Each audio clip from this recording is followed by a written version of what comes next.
Everyone's like, you scammer, why did I lose money? I hate you. And I'm like, this is fantastic. All I need to do is keep saving money so I can invest, because it's almost impossible for me that crypto is now over, that it's never going to work. It's all a scam. It's all bullshit. You robbed me of my money, you crypto scammers. It's like, are you insane?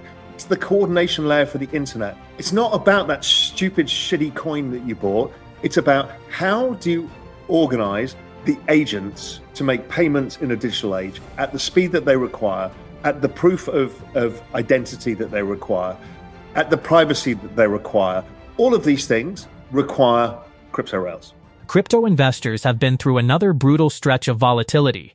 Fear has returned to the market, leveraged traders have been wiped out, and many investors are once again questioning whether the bull market is over. Bitcoin has fallen sharply from its previous highs, Ethereum has continued to struggle, and sentiment across the industry has deteriorated as higher interest rate expectations. Institutional outflows and a broad risk-off environment have pressured digital assets. Yet history has shown that some of the best long-term opportunities often emerge precisely when confidence disappears. Recent market weakness has been accompanied by heavy liquidations, ETF outflows, and renewed concerns about global liquidity, creating one of the most pessimistic environments crypto has experienced in years. That's exactly why Raoul Pal believes investors may be focusing on the wrong story. Instead of asking whether today's price action signals the end of crypto, he's asking a much bigger question. Has anything fundamentally changed about the technology itself?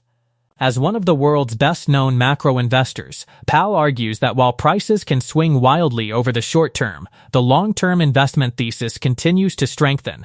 In his view, blockchain isn't simply another speculative asset class, it is becoming the coordination layer for an increasingly artificial intelligence-driven digital economy. And during periods when fear dominates headlines, he believes investors should be looking beyond the daily candles and focusing on where technology is headed over the next decade. So in today's video, we'll break down why Raoul Pal thinks the current correction could be creating one of the best long-term opportunities in crypto, why he believes Ethereum and other Layer 1 networks are becoming increasingly undervalued, and why the relationship between artificial intelligence and blockchain could become one of the biggest investment themes of the coming years.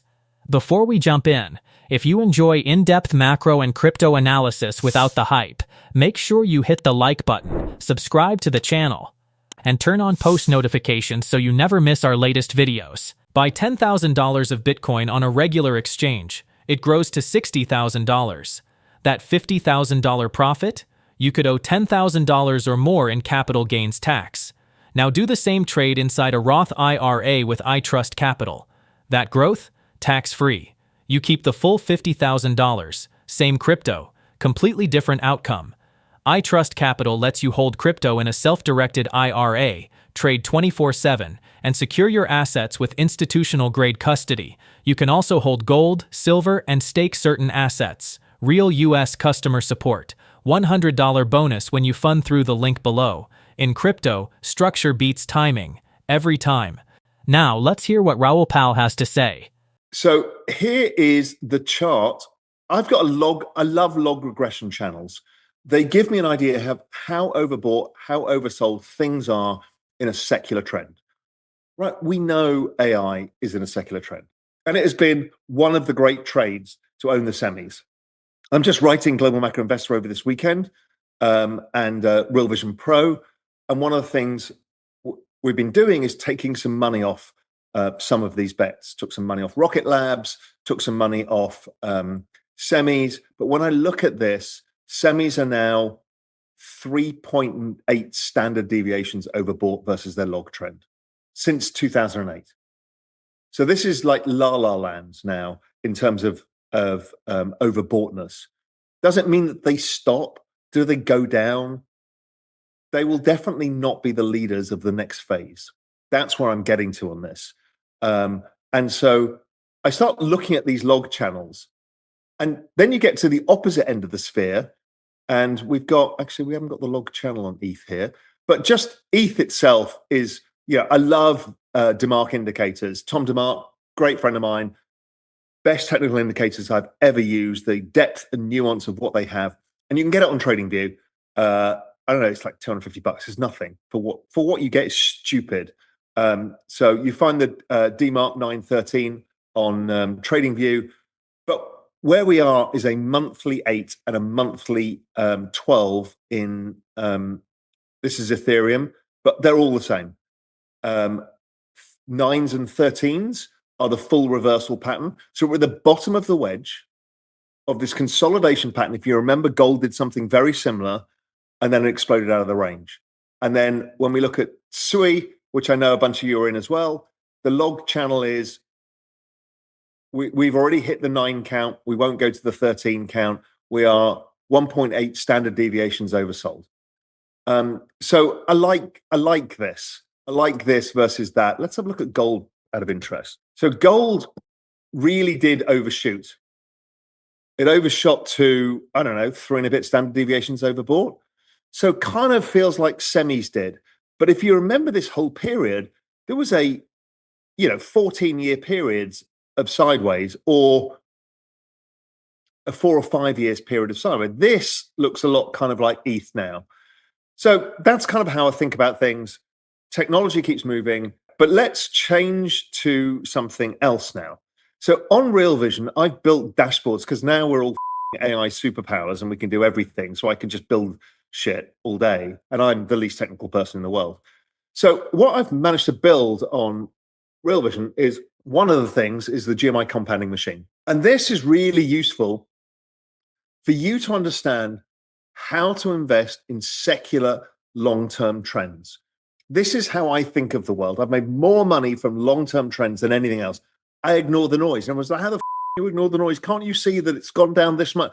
I don't care, because my thesis is, and my framework is that these assets compound returns over time because of technology, because intelligence per unit of energy is the way the universe works, and it compounds into the things that produce it.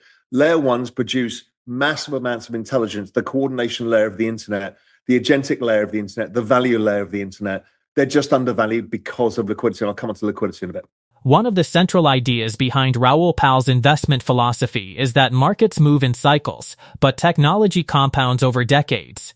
That's why he spends less time reacting to daily headlines and more time identifying sectors that have become either excessively expensive or deeply undervalued relative to their long-term trends. Looking at his technical models, Pal argues that semiconductor stocks, the leaders of the artificial intelligence boom, have become historically overextended after an extraordinary run. That doesn't necessarily mean the artificial intelligence revolution is ending. Rather, it suggests leadership within the broader technology landscape may begin rotating into areas that have significantly lagged behind, despite maintaining strong long-term fundamentals. That brings him directly to crypto. While many investors have abandoned Ethereum and several Layer-1 ecosystems after months of disappointing price action, Pal sees technical conditions that remind him of previous major bottoms across other asset classes. Combined with his broader macro framework, he believes the market may be approaching what he calls a great rotation, where capital gradually shifts away from overcrowded winners and toward assets that offer substantially better long-term risk-reward. Whether that rotation begins immediately or takes several more months, his focus remains fixed on the secular growth of blockchain infrastructure rather than the emotional swings that dominate short-term market sentiment. So GMI compounding machine, very simply, that log regression channel we looked at before. So here it is again. Here's in Bitcoin. And you see these green dots. And it's like, oh my God, yeah, of course. If you were so lucky to be able to buy the bottoms and sell the tops, yeah, you can. It's pretty simple. What you do is you put in your initial investment. Let's make this more reasonable. Let's make it 25 grand. Okay, so there's your big chunk of savings in. You're at 25 grand and you're going to add another 25 grand. So you're going to save furiously every time the market gets over 1.5 standard deviations oversold. And when it's overbought by 2 standard deviations, you're going to take some lifestyle chips. So this is what it looks like. You sold in January 2018, and we took off, we took off 20% of our Bitcoin. And then we bought back in the low. And then we bought again in the 2020 crash. And then we sold twice. in when it got to two standard deviations overbought in 2021 and 2022. We bought back again right at the low in 2022, and it's flashing that we should be buying now. This is why I get excited when I see lower prices. Everyone's like, you scammer, why did I lose money? I hate you. And I'm like, this is fantastic. All I need to do is keep saving money so I can invest, because it's almost impossible for me that crypto is now over.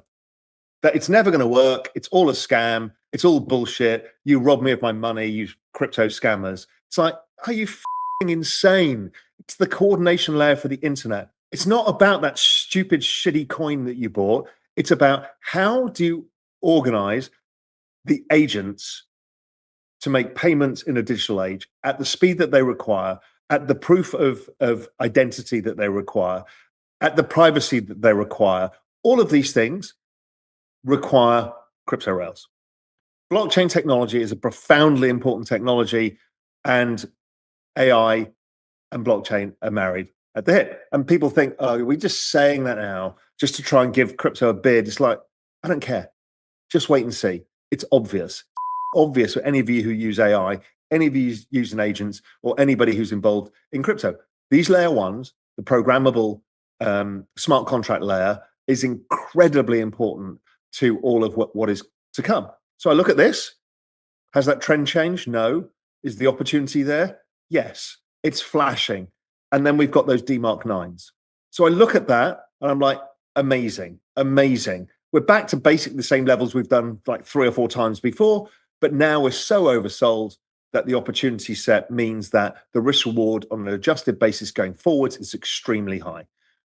Now, you can think about that and think, what's going to be higher in a year's time? Nvidia, in terms of percentage gains, or Ethereum, Solana, Sui, Bitcoin? It's very hard to argue that Nvidia doubles from here, considering where we are in the compute cycle, where we are in the semi cycle, where we are in the CapEx build-out cycle. But for here, for the applications layer of this, yeah, I can see that. So anyway, so I'm very interested in that. Raoul Pal's compounding framework reflects a philosophy that stands in sharp contrast to how most investors approach crypto. Rather than trying to perfectly predict every top and bottom, he focuses on gradually accumulating high-conviction assets whenever long-term valuation models indicate extreme pessimism. In his view, corrections aren't necessarily signs that the investment thesis has failed their opportunities to increase exposure, while fear keeps other participants on the sidelines. That's why the current environment excites him, rather than discourages him. His broader conviction also extends beyond cryptocurrency prices themselves. Pal argues that blockchain technology is becoming an essential piece of tomorrow's digital infrastructure, especially as artificial intelligence continues evolving. Artificial intelligence systems increasingly require secure identity, programmable payments, decentralized coordination, ownership verification, and trusted settlement layers. He believes blockchain networks are uniquely positioned to provide that infrastructure, making artificial intelligence and crypto complementary technologies instead of competing narratives. If that relationship continues developing as he expects, today's depressed valuations could eventually look very different in hindsight. Of course, none of this guarantees that volatility has ended. The crypto market remains under considerable pressure, with investors continuing to monitor monetary policy, liquidity conditions, institutional fund flows, and broader risk appetite across financial markets. Recent derivatives positioning, persistent ETF outflows, and elevated bearish sentiment all suggest additional price swings remain possible before a sustainable recovery begins. Even so, Pal's argument is that temporary market weakness should not be confused with permanent technological failure. Whether Raoul Pal ultimately proves correct will only become clear over time. But his analysis serves as an important reminder that the biggest investment opportunities often emerge when the majority of the market has already given up. Instead of focusing solely on today's volatility, he encourages investors to ask a much bigger question. Where will digital finance, artificial intelligence, and blockchain infrastructure be 5 or 10 years from now? If you enjoyed this analysis, don't forget to leave a like, subscribe to the channel, and turn on post notifications so you never miss our latest macro and crypto updates. Thanks for watching, and we'll see you in the next video.